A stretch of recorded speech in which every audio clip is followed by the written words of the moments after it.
buzzing. I was gonna say, that buzz is really bad on that switch. That's the one that gets shut off before yoga.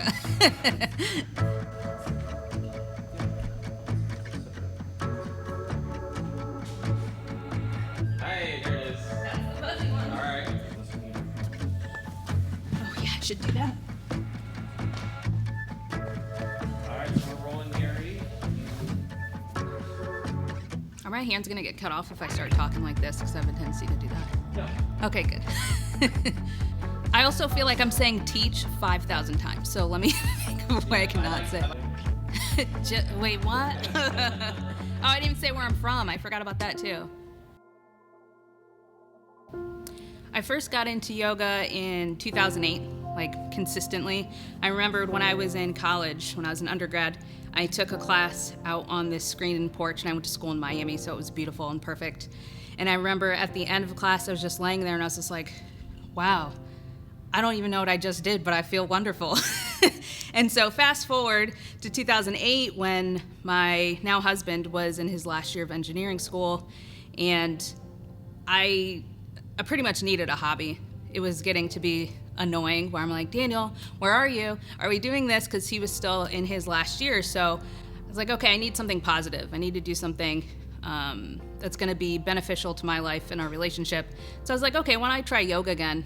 That one class I took was really magical. Let me go ahead and do it again. And sure enough, I started back, and then I was there 4 to 6 days a week. It was just kind of full throttle back into yoga, and I really credit yoga with changing my relationship with my now husband and changing my ability to see outside of myself and be more empathetic, because as soon as I started that and was able to understand more what he was going through being a working student in a challenging program, and redirect my energy to not just myself, but just in a more constructive way. And I think that doing yoga, that's what brought me to it was the physical aspect, and what kept me there was everything else. The thing that inspired me to become a yoga instructor was my first yoga instructor. Her name was Penny. Anyone who's ever taken a class from me probably has heard the name Penny and didn't know who it was. But Penny was my first teacher, and she was just the cornerstone of the yoga community of where I was taking class. She was really great at connecting with people. She was a phenomenal teacher, whether you are a brand new beginner, whether you're super physically able or not. She was someone who connected and cared about you regardless of whatever ability you brought to the table. And her ability to build that community and also just be there and hold space for all of her students was really inspiring for me. So when I moved to Virginia, I didn't have her around anymore.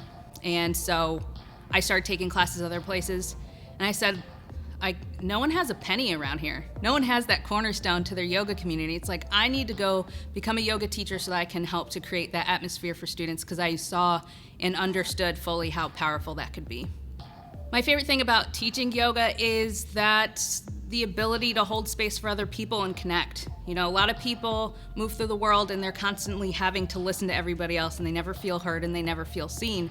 And when they walk into yoga, I like creating that atmosphere where they're seen, they're heard. I get a chance to talk to them one-on-one, and they understand that they're important, even if they just feel important for that 1 hour, and they can just be vulnerable and be themselves. That is something that's super valuable, because imagine not having that ever.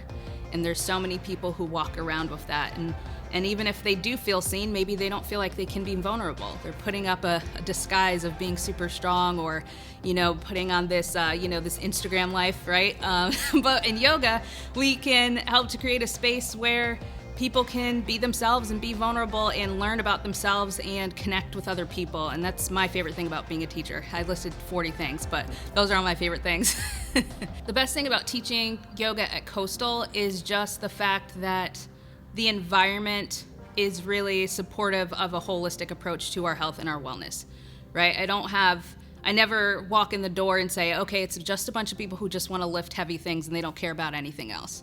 That's not what it is. We have people who are very open to all of the ways that you can create a healthy life for yourself. even if by just looking at a yoga pose they don't understand the impact of that.